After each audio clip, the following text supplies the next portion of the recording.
Welcome back, everybody. Well, welcome to Deep Dive with DUI, the factory tour. I'm your host, Jack Durr, and I'm going to announce our guest speaker today, which is actually myself. So let me share my screen here. And of course, nothing's set up like it was before, so hang on a second. Okay, so my name's Jack Durr. A little quick brief history of who I am. I'm an account manager for DUI. My territory is actually the Southeast. I had more territory before, which was the Northeast and Eastern Canada.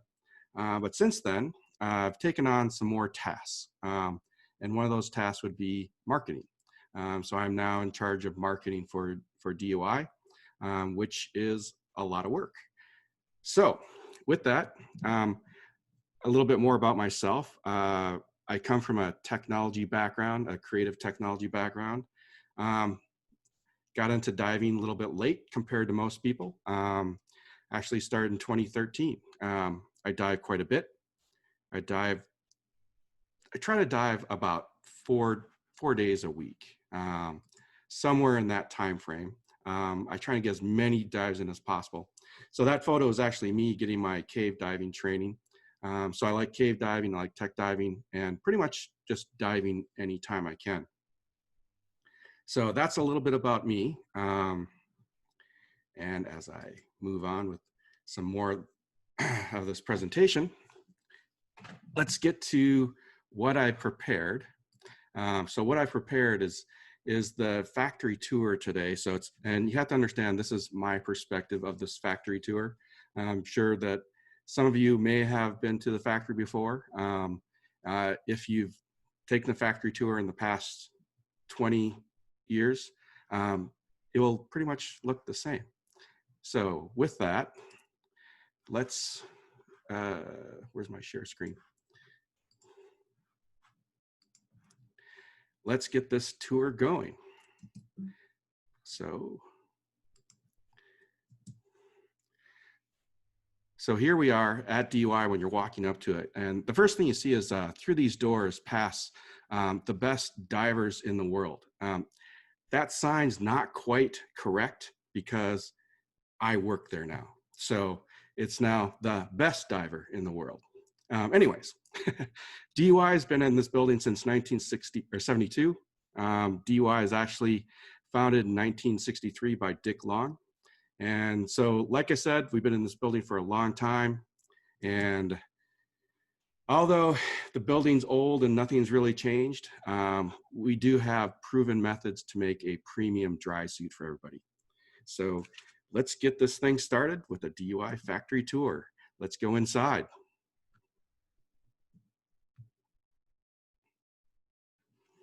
Okay, so yeah, you'll see me every once in a while.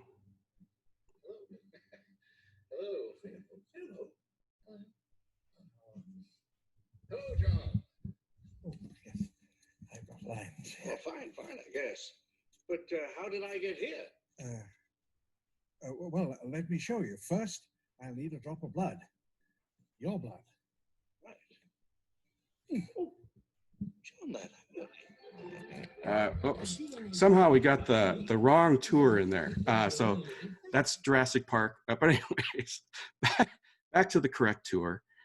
With the correct tour, as you enter the office, you'll see that we kind of have a compressed space. We pretty much do everything in the front office, and eventually we'll get in here to the factory area.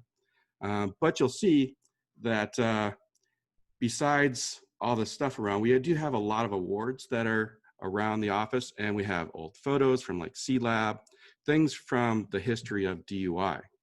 And of course, the highlight whenever you go to DUI is actually my office space. Just saying. As you see, it's kind of a mess. But anyways, let's get to how to make your dry suit. So I'm going to switch back over to right here. The first thing you need to do is when you're building your dry suit or thinking about dry suit, I created this web page called Design My Dry Suit. If you haven't seen it, the URL or address for it is mydrysuit.divedui.com.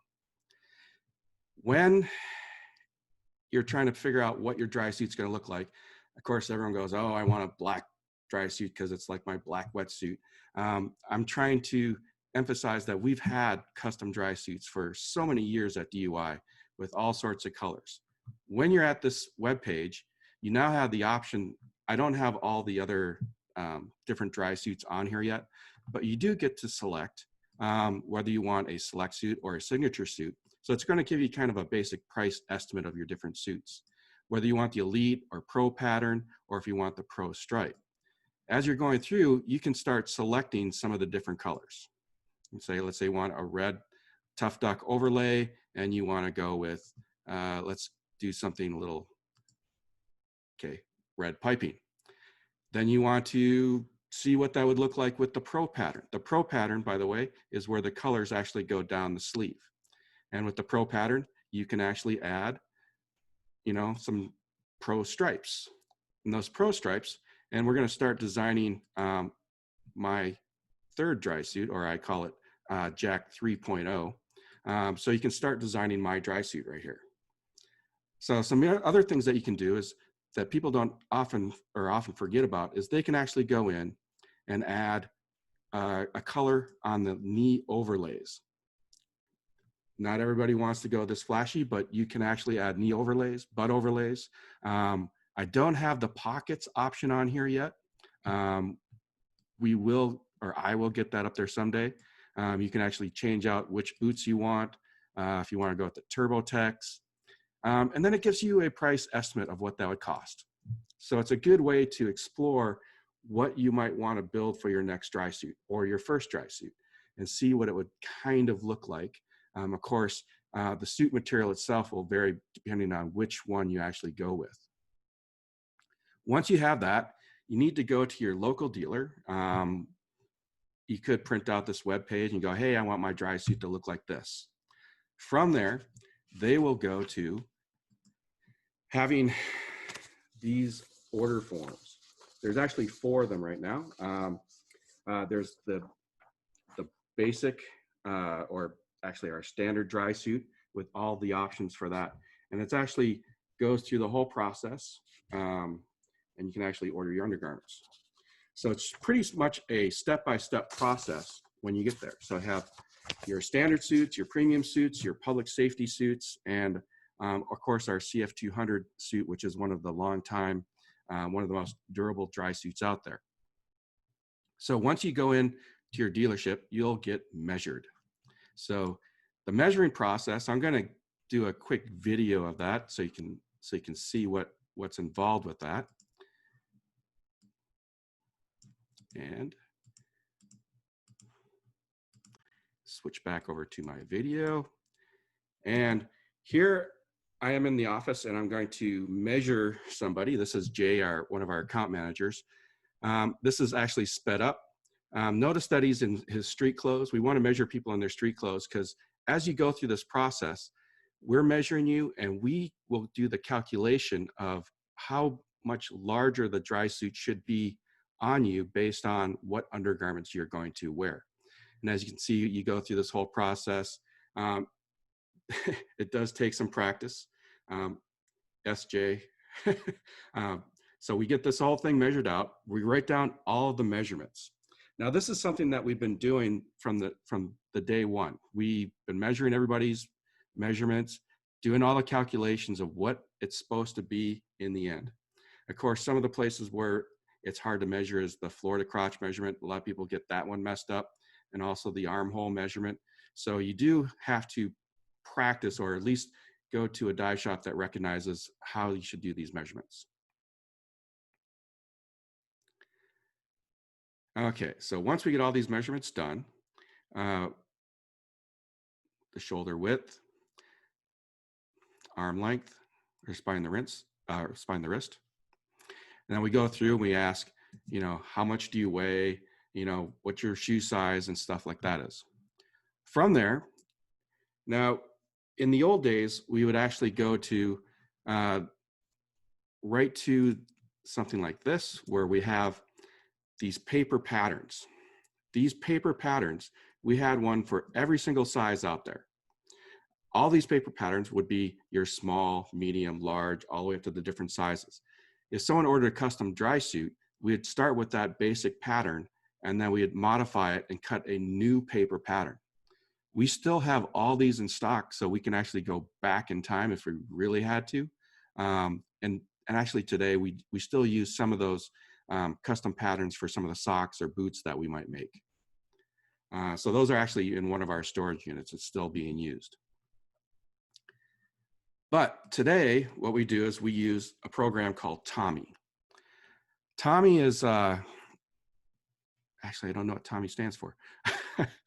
But this is where once your order is placed and it's given to the dive shop and they send it to us, one of our account managers will go through and they'll actually enter in all the information about your dry suit. So whether you're selecting a TLS 350, an FLX Extreme, a CF200, or a CLX 450, we put those dry suits in. And then whether it's custom measurements or it's a stock size suit, because remember, even though it's a stock suit, it's stock size, you can actually have custom colors, custom pockets. So everything's actually made to order. So from there, we start adding in all the options. Okay, zip latex wrist, zip latex G1 or G2 neck. By the way, we have two different kinds of neck seals. And of course, you have your silicone or latex seals. And the important thing to note is the XM450 Thinsulate. Remember I was talking about we do the measurements with your clothes on, your standard street clothes. From there, we have the calculations based on all the different thicknesses of the undergarments to automatically expand the dimensions of your dry suit to make it so it fits in those undergarments. By the way, I recommend most people go with the XM450. It allows you the freedom of actually going with less undergarments, but going to the some of the thickest undergarments. So if you're doing like ice diving or polar diving type things like that, you can actually put on more undergarments if needed. We select your boot size, etc. Then it comes down to the important part where we took all those measurements. We then put in all those measurements into the program. And once that's all put in, we go to the next step and we add in all our options: pockets, pads, patches, special valves, relief zippers, you name it. Any custom type items, even down to, let's say, knife pockets, Velcro pile patches, so you can actually add on custom patches. That's one of my favorite items that I add on my dry suit. Once you have that, this is all, of course, computer code. It then translates this into a alteration sheet. Now, it seems like, people go, oh, well, that's based off the large sizing. Well, that's based off the extra large sizing, or a small, etc. And what happens is Tommy gives us an estimate of its, oh, I just switched screens. It gives us an estimate of what the base size would be. So here, this suit that I measured would be based on a large dry suit. And then it has a modification of the spine to wrist being a little bit longer, 1 3/4 inches longer. If I stop moving my mouse around. The floor to crotch is a little bit longer. So this is actually a large suit for a slightly taller person. Now, how does this affect us as we go through? So again, the final screen. Once we have all this stuff printed out, we get our final alteration sheet, as you see right here. This tells us all the basic information. It also tells us what options that were added. This information in the computer gets processed in the back end by this software by Gerber for our machine cutter in the back, which we'll see in a little bit. So the basic concept is, imagine that you have a square or one of these shapes. This is the standard shape for the medium or the median of our suit. Once you add in your custom measurements, it will vary that box shape based on those measurements. And just as an example, this would be a pattern for one of the dry suits. And here is an example of the variations of that suit being scaled for a small, medium, large, and extra large suit. So you can see that each one incrementally changes, but it's the same pattern. So how does that affect you with your custom suit? So with your custom suit, it would show those modifications being put into the screen. And then each pattern, this is showing you the change. So the yellow pattern that you see here on the screen, and I'll give you a little bit of detail, you can see that's been modified. So it will actually take these anchor points and mathematically, programmatically change them. And this even goes down to the wrist seal selection that you choose. It will actually modify the length of the sleeve based on the wrist seal that you're using, because some wrist seals require more material to attach that wrist seal onto the suit, or less sleeve length. So now we've got our basic computer patterning. So this is the technology that we're using on the back end for our suits. And this is one of the reasons why we can turn around so many custom suits in such a quick time frame, is because we spent the time ahead of time and invested that time in creating this program with all of our suits in it. Okay, let's go back to our video and let's start walking through the factory. And you have to forgive me a little bit. I actually filmed a lot of this during or right before our lunch break. So you'll see people in different spots throughout this tour. As we're walking through, I'm walking from the front office, pretty much straight back to the area where your dry suit's gonna start. And we'll come back and we'll talk about all these different places or different steps in the dry suit. So the first thing we wanna do is we go all the way back, and by the way, that's the Gerber cutting machine. We go outside this door to the outside, and outside we have containers containing all of the fabric materials that you may choose for your different, for the dry suit material, different colors. And actually, the day I shot this video, we actually had 2 pallets worth of material that just showed up. Okay, going back inside, right before we came out the door, remember this, we started here in 1972 or where that was. We were making dry or wetsuits back then. When we were making the wetsuits back then, we actually had a press, which is this gray machine down here in the lower left-hand corner.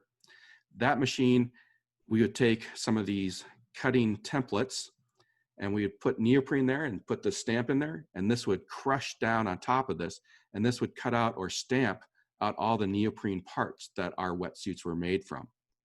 And today we actually still use some of those stamps and parts for making some custom things.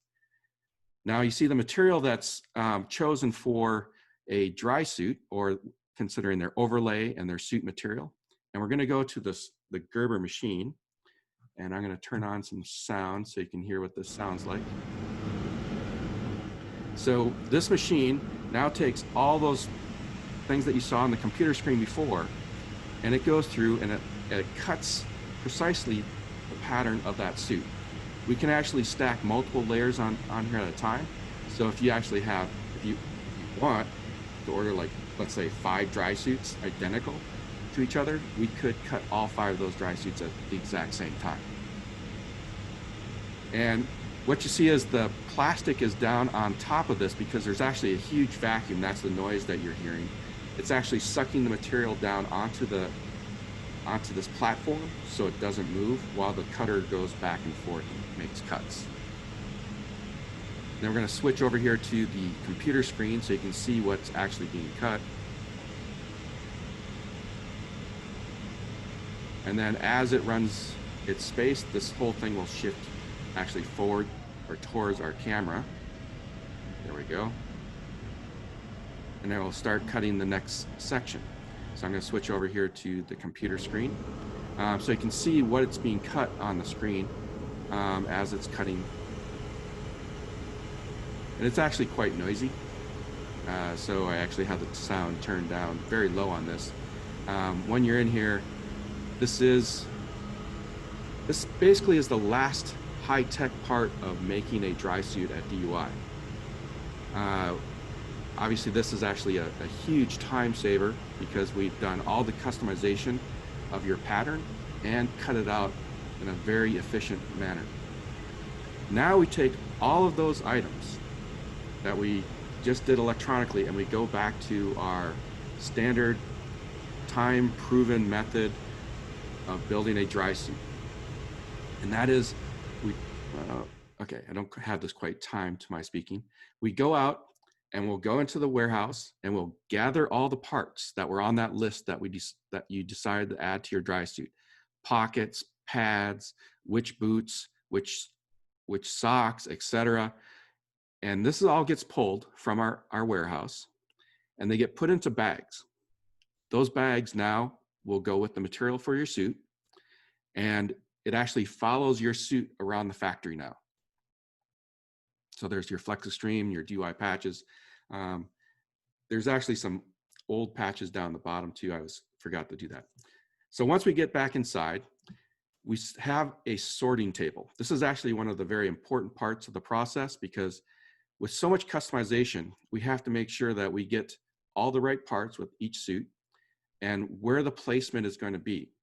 There are times when someone requests something that our staff will go through and they'll verify that, hey, those large cargo pockets that we're putting on that extra small dry suit are not going to fit.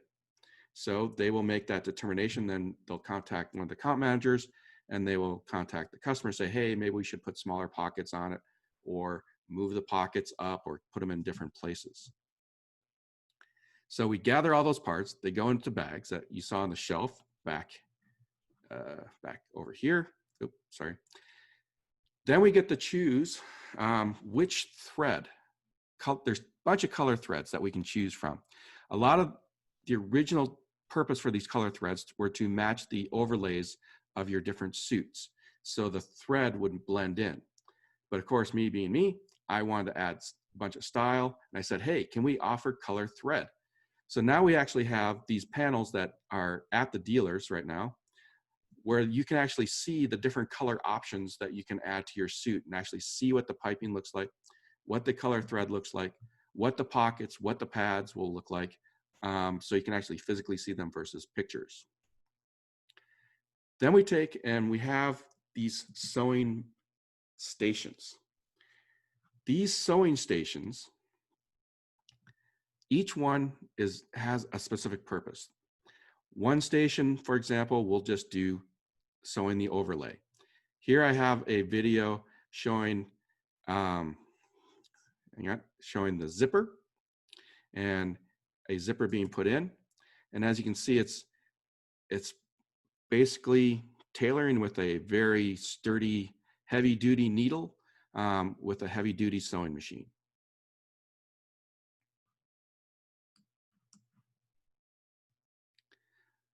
And of course, they have a lot of different ways of managing that fabric. I've tried sewing simple things in the past, and I definitely don't have the skill in which they do in making these things happen. So once you're sewing the zippers, there's a specific mean for sewing the zippers.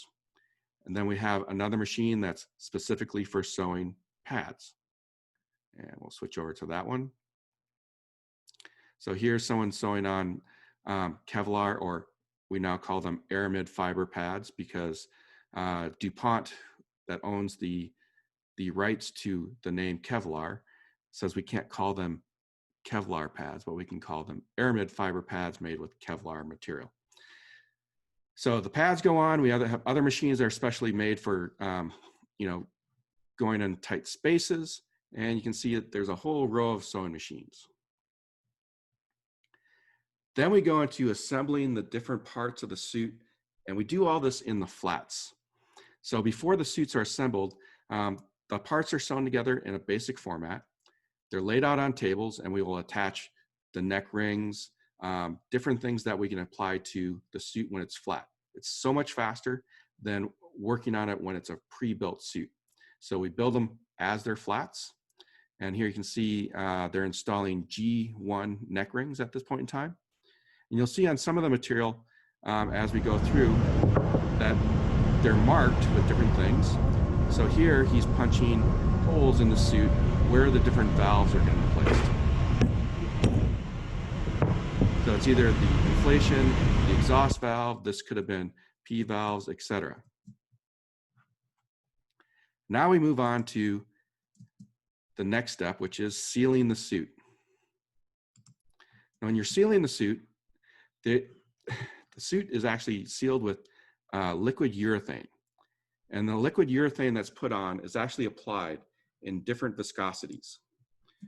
What I mean by that is, hang on a second, I need to pause, it's going a little too fast for me.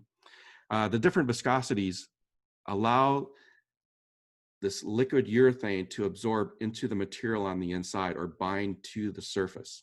So they'll start with a very thin viscosity so it actually adheres or it soaks into the material. And they'll apply anywhere from 3 to 7 layers of liquid urethane. And that's how we seal the premium dry suits. And it's just a different angle of it. Now, as you can tell, as we go through this, this is a very labor-intensive process and time-consuming, and we have to wait for the material to dry. So how do we do that? So we actually have something that, oh, sorry, these are spacer rings, everything's homemade. We have these special tables that our engineering department made, which is actually 3-tiered tables. They're mechanical tables that adjust up and down, so they can actually put something on there, make the changes or apply the sealant to it, move it out of the way, and let it dry while they go and work on a different one.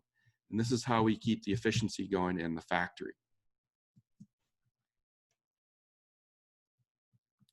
Now, that was how we seal our premium dry suits. We have standard dry suits, and those are actually sealed by heat tape machines. And this is the standard method that most other dry suit manufacturers use. And it has some inherent, I would say, downsides to it versus the liquid urethane sealant. As you can tell, the liquid urethane sealant takes a long time to put on. There's multiple layers, very man-intensive hours to put that on. These heat tape seams, which are the same that we all use in the industry, are a fast way of applying seals or seal to the sewn area of your dry suit. By the way, those are used for not just sealing dry suits, but we also use these heat tape machines to seal dry gloves and our zip seals. So we use them in more than one place. So let's go back and look at a suit being sealed. Now, with this, remember, it's a quicker process or a much faster process. It also, with these inherent issues for long term, these suits will only have a 3-year warranty from DUI. So what you're seeing is this machine runs the tape through at a very high heat. This high heat actually has a gluing agent to it. It bonds to the material of the suit itself, and it's applied in one big long strip.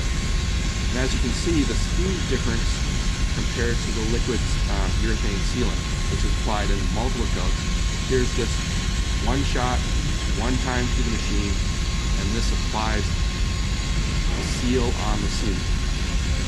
Once this tape is cooled off, the bonding process is complete.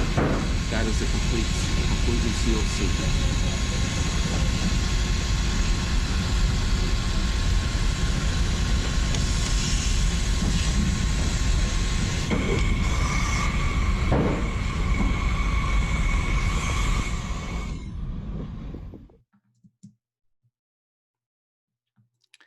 Now, at DUI, we are also making all the parts. So there are some things that we outsource, and those would be the valves and the zipper, but the zipper itself does not have a zipper pull. So we actually build our own zipper pulls, and we attach them to all of the zippers. And that's how you get a DUI zipper. We even make things down to the tabs for the suspenders, different parts that are glued onto the suits. We make the socks. We make the turbo boots, and here's actually some socks that are actually turbo boots. They're being prepared to have the rubber sole added to the bottom of the boot or the bottom of the sock. So the sock becomes an integrated boot. And in the background of the photo, you see the one with the Kevlar or the aramid fiber. That would be the Turbo Tech.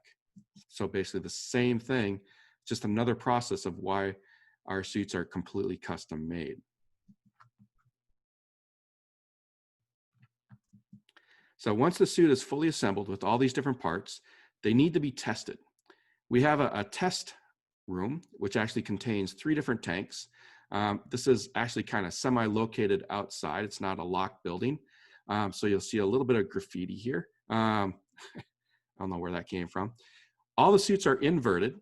Once they're inverted, they are inflated and pumped with air, and they will sit in the tank. And what we're doing is we're looking for air bubbles to appear. So here's 3 brand new suits being tested. There are some bubbles coming in where we actually have the valves that pump the air into the suit.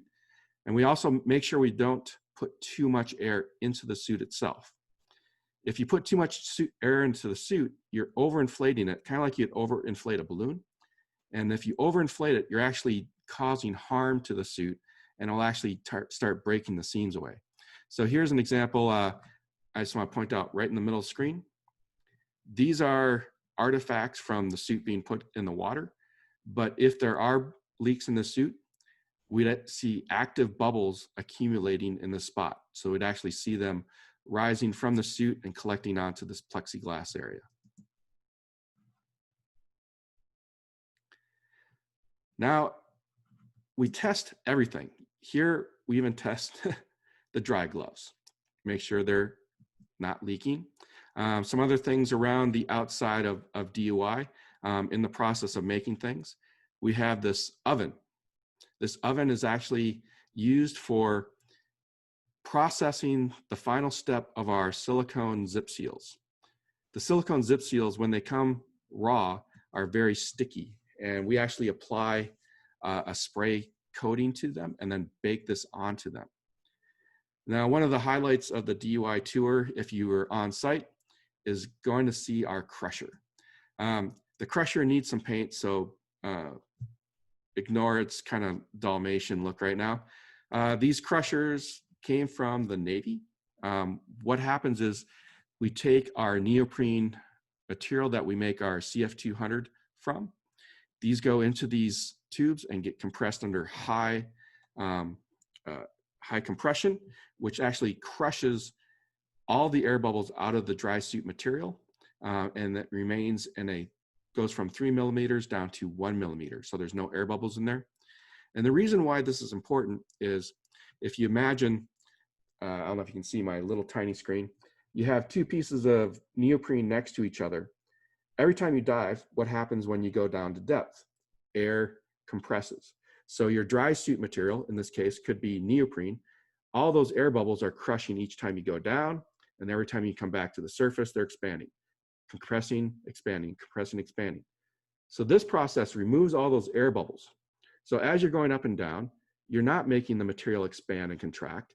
Therefore, when the 2 pieces are put together, they're not expanding and contracting and breaking that seam between the 2 pieces of material of your suit. And that's why the suits last so much longer. And yeah, these machines have been here for a long time. Okay, let's go back inside. Once the suit's completely built, been tested for water, leakage, or anything like that, it goes to our quality assurance department. They will compare everything from everything that was put on the suit with the original order, making sure it has the right pockets, right boot. They'll actually measure the boot. So if you ever wonder how you fold a suit, this is how the suit's folded. So if you're like me, that's probably the only time it was ever folded properly. After that, it was never the same. It gets put in a box and then it gets ready to get shipped out to you.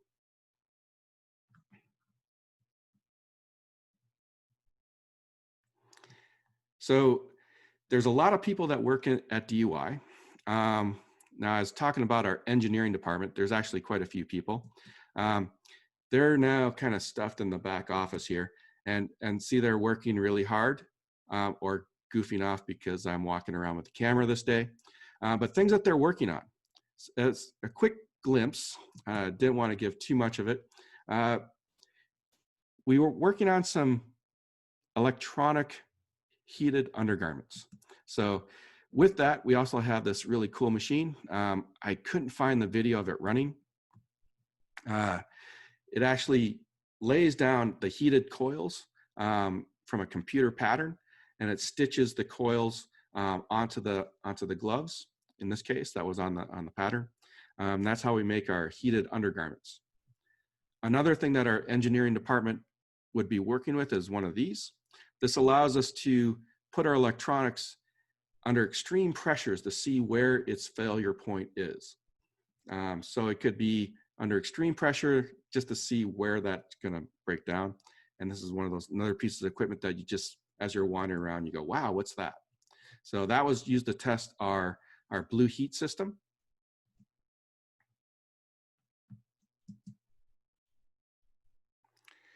So let's go back inside, and we talked about making your suit.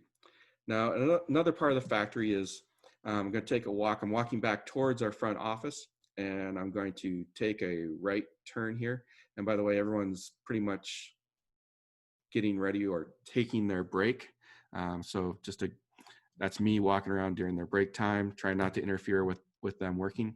But back in the corner here, we actually have our repair department.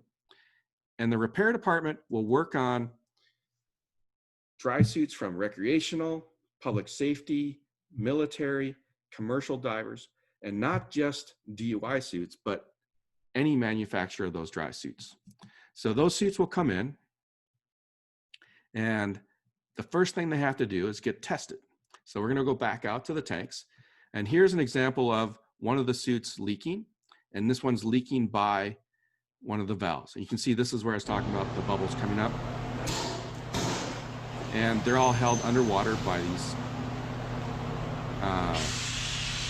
plexiglass panels, and that's the dry suit.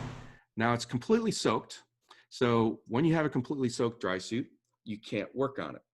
So how do we get these things dry? Of course, we're in Southern California. We actually have dry weather. We could dry them that way, but it's not always that way. We actually have this special room right here. This is a heated room. It circulates warm air throughout the whole thing at a temperature that doesn't harm the suit, but dries it very quickly, so it can be worked on in our service department. From there, let's go back into service. You'll have the spots marked where they're going to have to repair things. Sometimes those repairs are in open areas. Sometimes those repairs are in the actual zippers. They need to remove all the sealant material that was there prior to the repair being made. So they'll use different tools like a Dremel. Here's a little snipper tool, and they'll pull off the liquid urethane sealant that's on the suit. And they have to get the surface completely clean. I mean, completely clean before they actually finish the repair. Here, sometimes they'll actually use a very hot blow dryer to heat up the material. Now, liquid urethane, we go through a lot of it. You wonder how much we go through? There's a couple drums of the liquid urethane that we go through, and we go through a lot.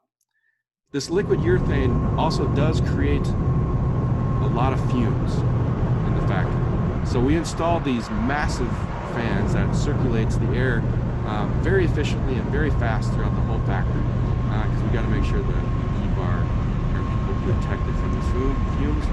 Otherwise, you'd get a bunch of kind of like when back in art school, everyone's going, what kind of like turpentine are you inhaling, stuff like that. Anyways, we cycle the air very quickly. Okay, now this is where we go into what I call the series of odd events. Because you could just walk around the factory and you just, basically that's just what we did right there. We saw the factory and basically how your dry suit's made, the whole process. There's some things that I find interesting as I walk through the factory. One was, how do you invert dry boots? Well, basically they have a pole on a mounted to the table, and they can actually push the boot inside out very quickly with just a basic stick. I'm like, oh, that makes sense, because I could never invert a boot on my own. They use one of these sticks. The other thing I'm amazed of is how many zip seals we actually make. This is just one short run of zip seals that were just done being processed through the oven with all of the, and so these are all silicone seals.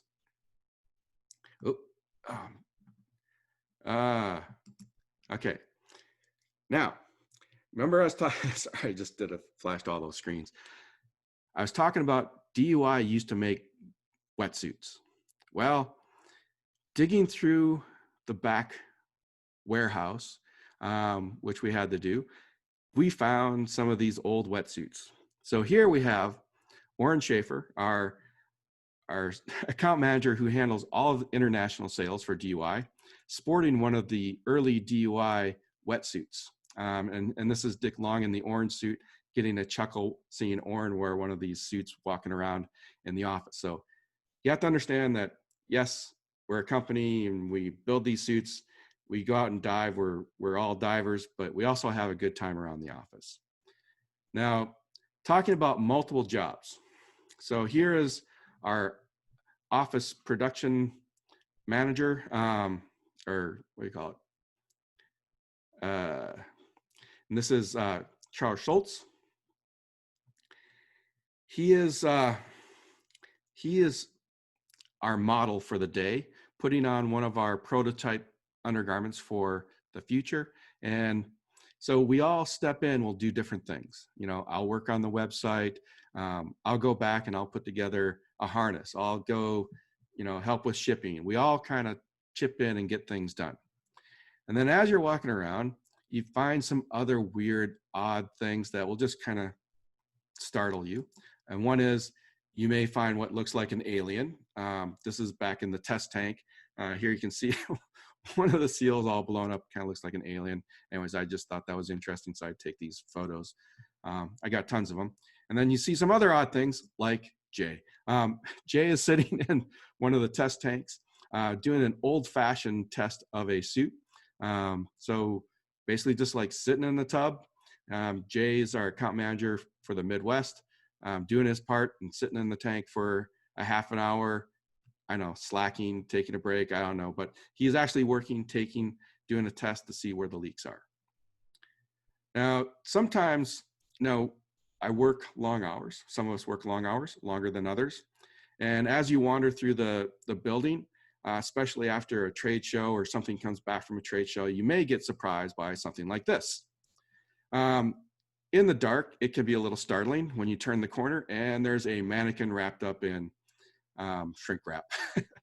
So anyways, this came back from one of the military trade shows. And of course, DUI is not immune to events that happen in the world. Here we have one of those rains that we get like every 10 years in Southern California and San Diego. It actually flooded the parking lot at DUI, and this car is actually floating in the street right now. As you can see, so I'm running around. Dan and I are trying to make sure the rest of the building's not going to flood and moving cars. And then the next day, of course, it's Southern California. It's sunny out, and here's that same car. By the way, it sat there for about a week and a half before someone moved it, and it was inside full of mud, just sitting there. Okay, so gotta hit play. Here's another thing that happened. We had a fire hydrant get hit by a truck, so it's a good thing that we make dry suits, extreme testing. Oh yeah, by the way, there's one more thing. With that one more thing, you've probably, if you've dove in San Diego and you've dove the Yukon wreck, you've probably seen this photo at least, or hopefully you've seen this photo, and you can see that there's this dolphin cutout, and this is one of the signature things that about this wreck. You can actually go up to the bow and swim through the dolphin. What you may have not have noticed in this photo is the cutout of that dolphin is right above it.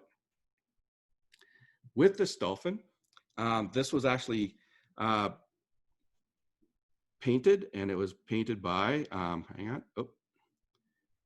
it was painted by Robert Weiland.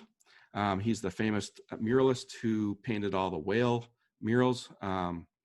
He actually painted that dolphin on the metal to make it look like metal. I mean, look like a real dolphin, sorry. Where is that located?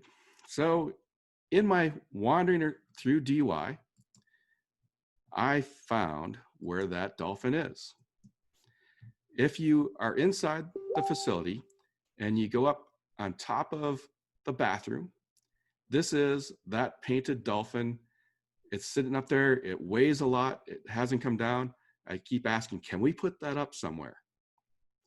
So anyways, that is my factory tour of DUI. And I know I'm running short on time because of our technical difficulties. And I'm going to quickly jump in here. I'd love to answer questions, but I don't want to run this past time frame too much. And I need to see if there's any of these questions on the Facebook page.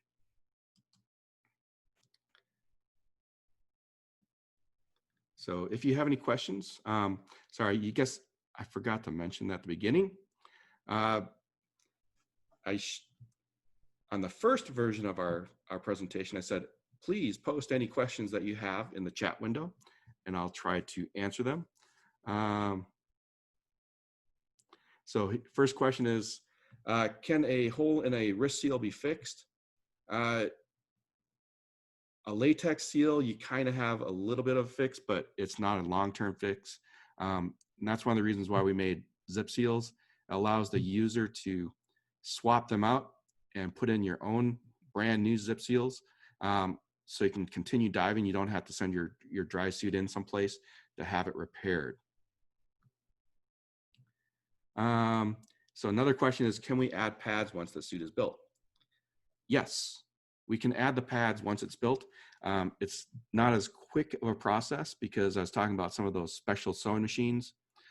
So they do have to sew from the inside of the suit. So they have a special sewing machine that has an arm that allows them to reach inside the suit and make that. It is more difficult to navigate around in a complete circle pattern.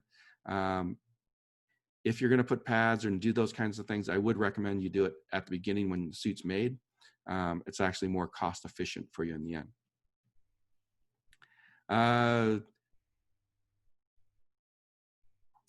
So do we have any new premium dry suits coming in the next year? That is hard to say. We have been experimenting with different dry suit materials. So as far as like a new dry suit coming out, we are experimenting with some materials, some breathable materials, and some materials that have more than just a tri-laminate, because most of our suits, or basically all of our suits, are actually made up of 3 layers of the dry suit material. There's the inside layer, there's a middle butyl rubber layer, and then the outside layer. So we've been messing with a lot of different kinds of materials for suits, and messing with some different patterns. Our first goal is probably some more undergarment type products, and some more styling type things. We are now offering more stripes, because fashion's always important in my opinion. So, okay.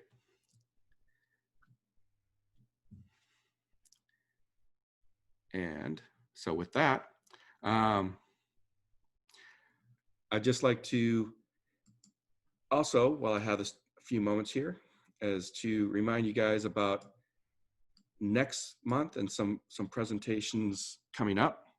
The next full presentation is actually August 6th It'll be on a Thursday at 1 p.m. again, hopefully without technical difficulties. And by the way, the technical difficulties in this case is a simple button press that somehow I pressed a button on the actual microphone versus the one on the screen, which took me a while to figure out. So our next presentation is on August 6th. It will be on cave exploration in Mexico with Natalie Gibb. She's from Under the Jungle. It's located in Playa del Carmen. It should be a pretty interesting presentation. And they're one of our DUI dealers in the Mexico area. Another presentation that's coming up is Chuck Lagoon, or Truck, from the Midwest.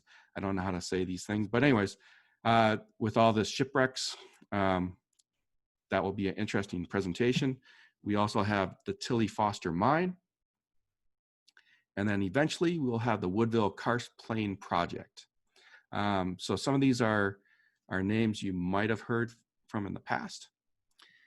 And another little mini series that we're working on is, and I don't have a name for it yet. So if anyone out there has some creative names you'd like to offer up, we're starting a little, they're like 30 seconds to 1 minute video clips on different tips, hints for DUI products, anywhere from trimming a zip seal to putting a zip seal on. How are your rock boots supposed to be laced? Simple things that a lot of us take for granted, but new drysuit divers or divers using the OMS or DUI products may not consider. We're going to start having a whole series of short video clips for those. So with that, thanks for coming out, everybody. We'll see you next month. Have a good, safe weekend. Stay safe out there. And wherever you're at, just be aware and try not to spread the COVID virus. So be safe, everyone. Thanks.